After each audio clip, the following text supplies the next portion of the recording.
ಈಗ ಒಂದು ಮನೆ ಕಟ್ಟಬೇಕಾದ್ರೆ 7.5 ಲಕ್ಷ ರೂಪಾಯಿ ಆಗ್ತಿದೆ. ಕೇಂದ್ರ ಸರ್ಕಾರದಿಂದ ಪ್ರಧಾನ ಮಂತ್ರಿ ಆವಾಸ್ ಯೋಜನಾ ಅಂತ 1.5 ಲಕ್ಷ ಕೊಡ್ತಾರೆ. ರಾಜ್ಯ ಸರ್ಕಾರದಿಂದ ಜನರಲ್ಗೆ 1,20,000 ಕೊಡ್ತಾರೆ. SC ST ಇದ್ರೆ 2 ಲಕ್ಷ ಕೊಡ್ತಾರೆ. ಅವರೇಜ್ ತಗೊಂಡ್ರೆ 3 ಲಕ್ಷ ಆಗ್ತದೆ. ಬೆನಿಫಿಷಿಯರಿ 1 ಲಕ್ಷ ಇಲ್ಲ, 4.5 ಲಕ್ಷ ಕಟ್ಟಬೇಕಾಗಿತ್ತು. ಎಷ್ಟು? 4.5 ಲಕ್ಷ ಕಟ್ಟಬೇಕಾಗಿತ್ತು. ಇಡೀ ರಾಜ್ಯದಲ್ಲಿ ನಾನು ಹೇಳ್ತಾರೆ, ನಿಮ್ಗೆ ಒಂದೇ ಸೇರ್ತಾ ಇಲ್ಲ.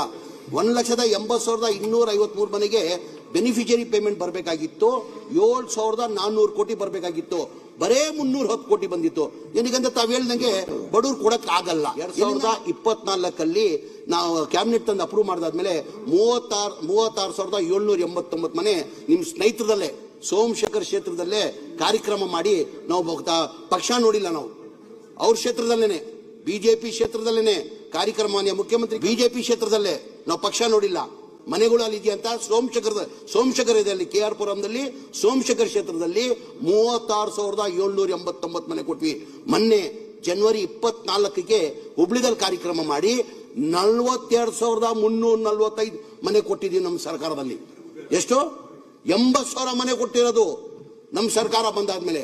1 ಲಕ್ಷ ಇಲ್ಲ, 4 ಲಕ್ಷ ನಾವು ಮಾಡಿರೋದು.